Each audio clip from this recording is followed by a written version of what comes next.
नमस्कार, मी Nitin Mirajkar. FIFA world कपच्या आता अंतिम टप्प्यात खरी रंगत सुरू झालेली आहे. या शेवटच्या टप्प्यामध्ये आता केवळ 8 संघ उरलेले आहेत. क्वार्टर फायनलचे सामने आज मध्यरात्रीपासून सुरू होतील. पहिला सामना फ्रान्स विरुद्ध मोरोक्को असा एकदम हाय व्होल्टेज सामना असणार आहे. मागच्या वेळचा फ्रान्स हा उपविजेता होता, तर मोरोक्कोचा संघ हा 4थ्या क्रमांकावर होता. त्यामुळं दोन्हीही संघ तुल्यबळ आहेत. त्यातच फुटबॉल वर्ल्ड कप 12 जूनला ज्यावेळी सुरू झाला त्यावेळीला अर्जेंटिना, ब्राझील, पोर्तुगाल, स्पेन व फ्रान्स असे 5 देश हे कंटेंडर होते विजयासाठी. व सर्व क्रीडा जाणकारांचे, फुटबॉल जाणकारांचे या 5 संघांना थोडं पाठबळ होतं किंवा 5 संघांपैकी एक संघ जिंकेल अशी भविष्यवाणी बऱ्याच जणांनी केली होती. या 5 पैकी ब्राझील व पोर्तुगाल हे बलाढ्य संघ या स्पर्धेबाहेर पडलेले आहेत. त्यामुळे आता केवळ टॉप 5 मधले टॉप 3 संघ शिल्लक राहिलेले आहेत, ते म्हणजे फ्रान्स, अर्जेंटिना आणि स्पेन.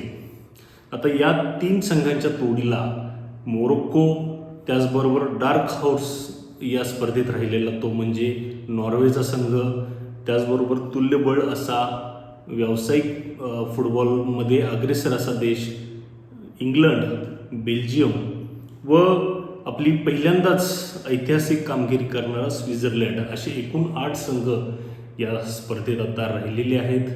दररोज एक सामना होणार आहे क्वार्टर फायनलचा व यातून क्वार्टर फायनलमध्ये जे विजेते होतील ते सेमीफायनलमध्ये पोहोचतील.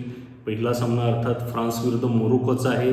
त्यानंतरचा सामना बलाढ्य असा स्पेन विरुद्ध डार्क हॉर्स असलेला बेल्जियम यांच्यामध्ये होईल. त्याचबरोबर तिसरा सामना आणखी एक डार्क हॉर्स या स्पर्धेत राहिलेला तो म्हणजे नॉर्वेचा संघ. आपल्या ऐतिहासिक कामगिरीनं संपूर्ण जगाचं लक्ष वेधलं आहे. त्या नॉर्वेचा सामना हा इंग्लंड या बलाढ्य संघाशी होईल. व शेवटचा क्वार्टर फायनल सामना बलाढ्य असा अर्जेंटिना गतविजेता विरुद्ध स्वित्झर्लंड जो पहिल्यांदाच क्वार्टर फायनलमध्ये पोहोचलेला आहे यांच्यात होईल.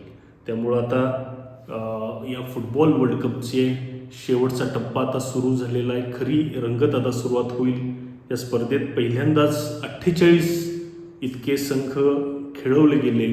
12 ग्रुप करण्यात आले. एकूण 4 ग्रुप व 16 संघ दरवेळेपेक्षा वाढवण्यात आल्यामुळं स्पर्धा थोडीशी लांबणीवर पडली होती. काही सामने रटाळवाणी वाटले होते. मात्र आता शेवटच्या टप्प्यात ही प्रेक्षकांसाठी खूप रोमांचक अशा सामने बघायला मिळतील अशी अपेक्षा करूया.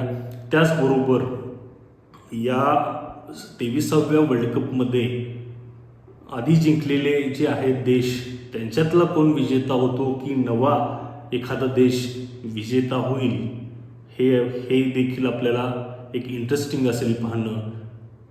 त्यामुळं या सामन्यांच्यावर आमची नजर राहीलच. व त्याचबरोबर या वर्ल्ड कपचे अपडेट आम्ही आपणास देत राहूत.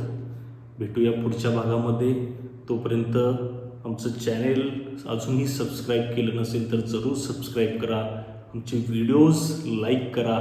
आपल्या व्हॉट्सअप, फेसबुकवरती शेअर करा, जेणेकरून नवीन अपडेट्स आपल्याला माहिती येईल, आपल्यापर्यंत पोहोचेल.